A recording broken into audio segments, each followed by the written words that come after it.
चंद्रशेखर जी, जिलाध्यक्ष हैं आप, कितनी मजबूत है आपकी आम आदमी पार्टी?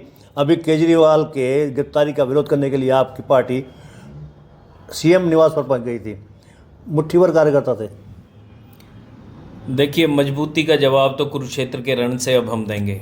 आज आम आदमी पार्टी के हर कार्यकर्ता का मन बड़ा व्यथित है, क्योंकि एक ऐसी पंगु संस्था ईडी जो गवर्नमेंट के इन्फ्लुएंस से चलती है, 0.42% जिसका कन्विक्शन रेट है, 5400 केस जिसने रजिस्टर किए, जिसमें से सारे अपोजिशन के लीडर्स हैं। आप बीजेपी के लीडर का किसी का नाम गिनवाइए। जिस बीजेपी के लीडर पे ईडी की रेड पड़ती है, जिस कांग्रेस के लीडर पे बीजेपी इसकी ईडी की रेड पड़ती है, वो अगले दिन ज्वाइन कर लेता है बीजेपी और उसे क्लीन चिट मिल जाती है। तो कृष्ण जी ने कहा है समय का धुरा है घूमता है। मेरे भाई ने भी कहा कि 24 घंटे के लिए प्रशासन जिस दिन हाथ में आएगा, पहले तो प्रशासन को सुधारा जाएगा। जिस प्रशासन ने सरकार के दबाव में काम किए, भ्रष्टाचार किए, 0.42% का कन्विक्शन रेट होने के बावजूद इस बेशर्म एजेंसी को स्वायत्तता का नाम देना बहुत बड़ी बेशर्मी होगी। डेमोक्रेसी की हत्या की है इसने। तकरीबन 5900 लोगों पे अपोजिशन के लीडर्स पे इसने केस किया। जब ये पेंडेमिक की सिचुएशन आई 2019 में, इसमें अमेंडमेंट्स हुए कुछ, कोरोना जैसे पेंडेमिक की जब सिचुएशन आई तब एकदम से उछाल आया इसके केस रजिस्टर करने में। 980 के तकरीबन इन्होंने केस रजिस्टर किए। क्या कोरोना जैसा काल जिसमें लोग अपनी जान बचाने के लिए जूझ रहे थे, उस वक्त 980 केस, यानी कि सरकार पे चंदा लेने की कुछ ना कुछ कमी रह गई होगी। और आज हर चीज़ से साबित हो रहा है कि जिस जिस एजेंसी, जिस जिस कंपनियों पे, जिस जिस प्राइवेट लिमिटेड फर्म्स पे इन्होंने छापेमारी की, उसके 10 दिन, 15 दिन, महीने के अंदर इन्होंने इलेक्टोरल बॉन्ड के नाम पर उनसे चंदा लिया। उसी एजेंसी से इनके पास पैसा पहुंचना शुरू हो गया।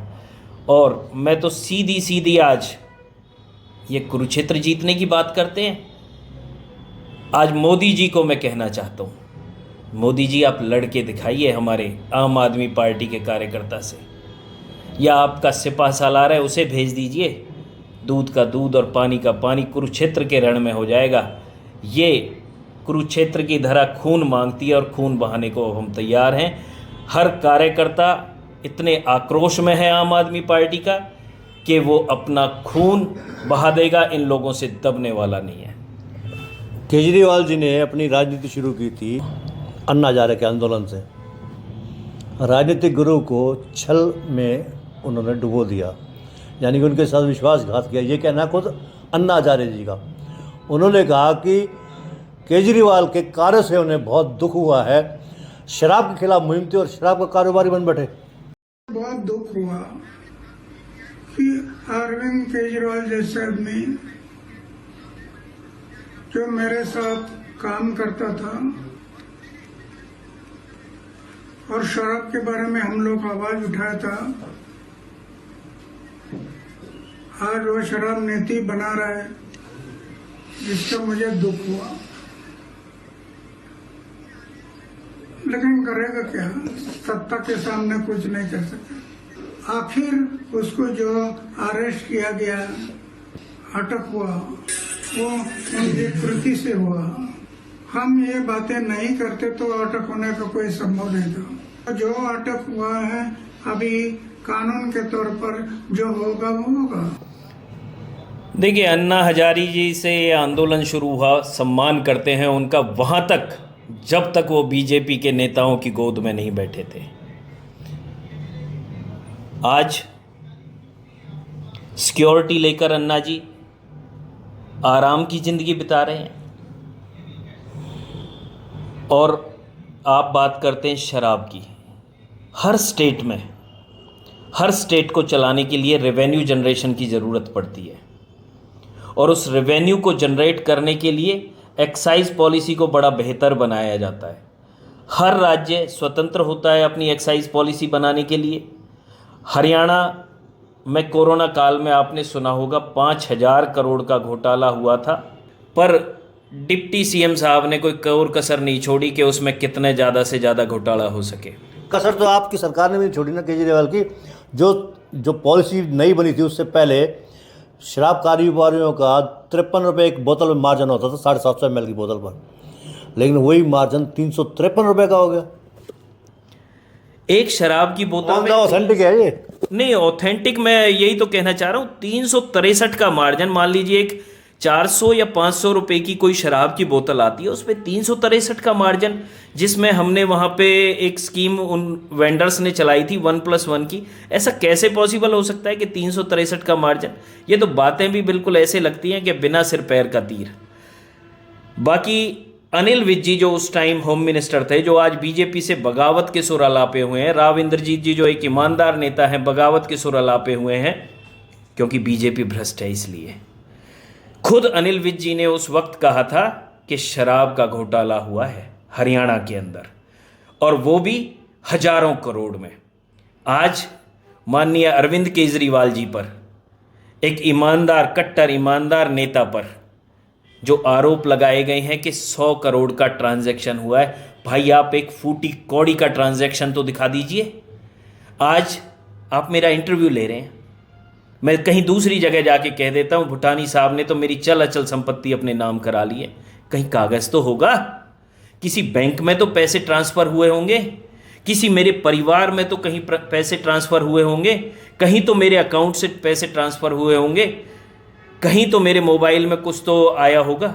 सब कुछ आरोपों पे, महज एलिगेशंस पे। सुप्रीम कोर्ट को भी मैं आज देखिए कुछ कह नहीं सकता, उन्होंने किस स्थिति में ये 6 दिन के रिमांड का ऑर्डर किया है, कौन सा किस तरह का उनके ऊपर भी मेंटल प्रेशर रहा हो। लेकिन ऐसा भारत के इतिहास में पहले बार हुआ जब वर्तमान सीएम को जेल के अंदर रिमांड पे भेजा गया हो 6 दिन के लिए।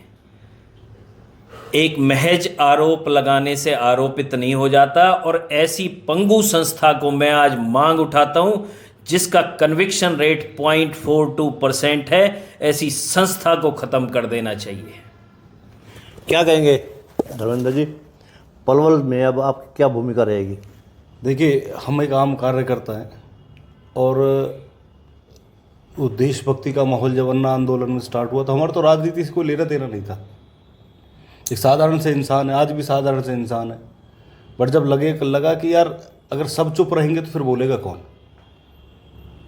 अगर सब चुप हो जाएंगे तो फिर बोलेगा कौन, तो तब हमने ठाना था कि कोई बात नहीं, आप अब का जो जीवन है आगे जैसा परमात्मा देगा देगा। इस बार ये जो सरकारें गलत करती हैं उनके विरोध में बोलना है। जो लोग, आप देखिए छोटे छोटे से काम होते हैं, म्यूनसिपल कमेटी का कोई डेथ सर्टिफिकेट अगर लेना जाए तो उसे लाइन में लगना पड़ता है।